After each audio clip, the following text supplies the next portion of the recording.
ओम शांति। 8 नवंबर 2024 की साकार मुरली से होमवर्क।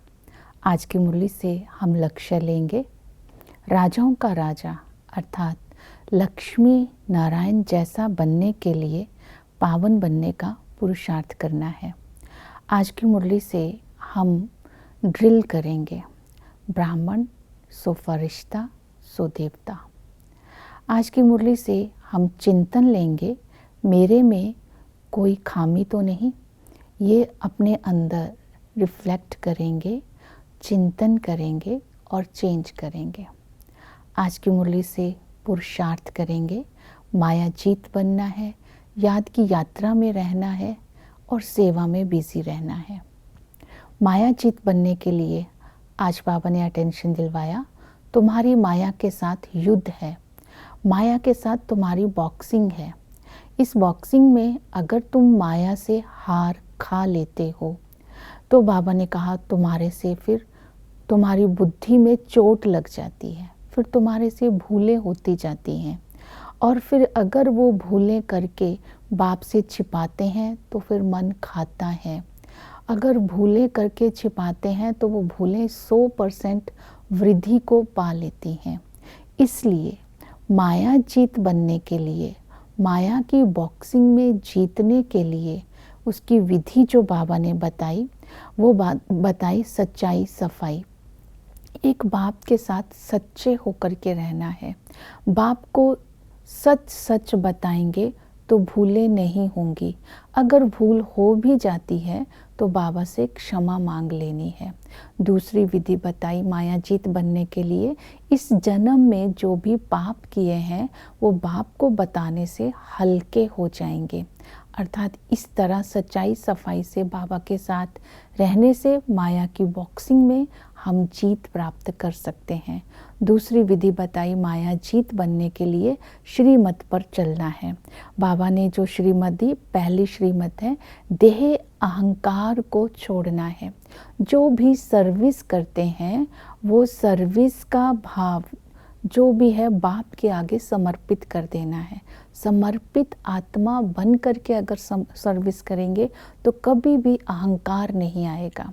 दूसरी विधि बताई आज्ञाकारी और मीठा होकर के रहना है। तीसरी श्रीमत बाबा ने दी कि बाप की श्रीमत है 5 विकारों पर जीत पानी है।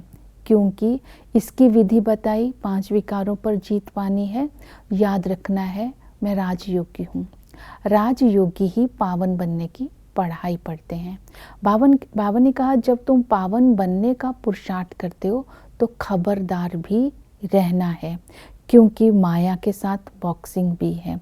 खबरदार होकर के रहना अर्थात अटेंशन रखना है अपने लक्ष्य के ऊपर कि इस संगम युग में हम बच्चे ही भविष्य में लक्ष्मी नारायण जैसा बनने का पुरुषार्थ कर रहे हैं। हम बच्चे ही विकारों पर जीत पा करके ब्राह्मण सो देव पद के अधिकारी बनने वाले हैं।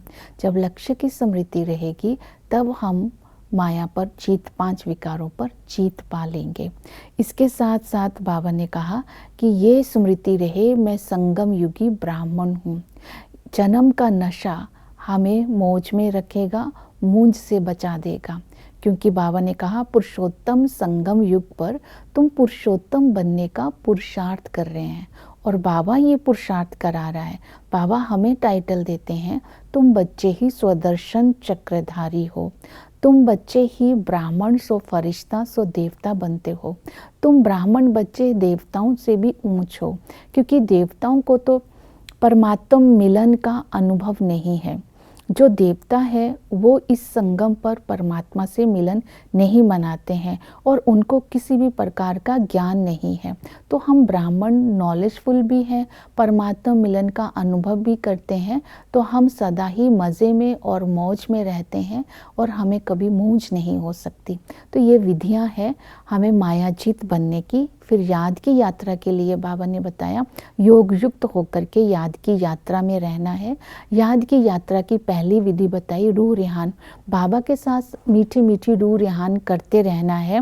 बाबा आप बहुत मीठे हो, आप हमें विश्व का मालिक बना देते हो। बाबा आप आते हो हमें रिफ्रेश करने के लिए, इस पुरुषोत्तम युग पर हमें पुरुषोत्तम बनाते हो। इस तरह योग युक्त होकर याद की यात्रा में रहना है। दूसरी विधि बताई देह सहित देह के सब संबंधों को भूल बाप को याद करो।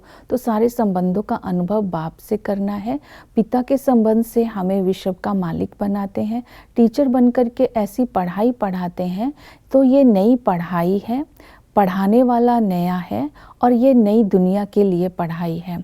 तो इस पारलौकिक पढ़ाई को पढ़ाने वाला बेहद का बाप बेहद की पढ़ाई पढ़ा रहे हैं। ये स्मृति में रखते हुए पढ़ाई को अच्छी रीति से पढ़ना है। और ये पढ़ाई पढ़कर जब हम पावन बन जाते हैं तो ये ज्ञान खल्लास हो जाता है। सतगुरु हमें सद्गति देते हैं, सेकंड में जीवन मुक्ति देते हैं। और वो सतगुरु आकर के हमें वैशाल्य से शिवालय में ले जाते हैं। इस तरह सतगुरु की याद में रहना है और सर्विस का शौक रखना है। सर्विस में ही बाबा ने कहा योग युक्त होकर के तुम्हें सर्विस करनी है, प्रदर्शनी में समझाना है अनादि का अर्थ क्या है, ज्ञान और भक्ति में क्या डिफरेंस है। इस संगम पर पतित पावन आकर पतितों से मिलता है, पावन से नहीं मिलता है। गीता का भगवान वही है।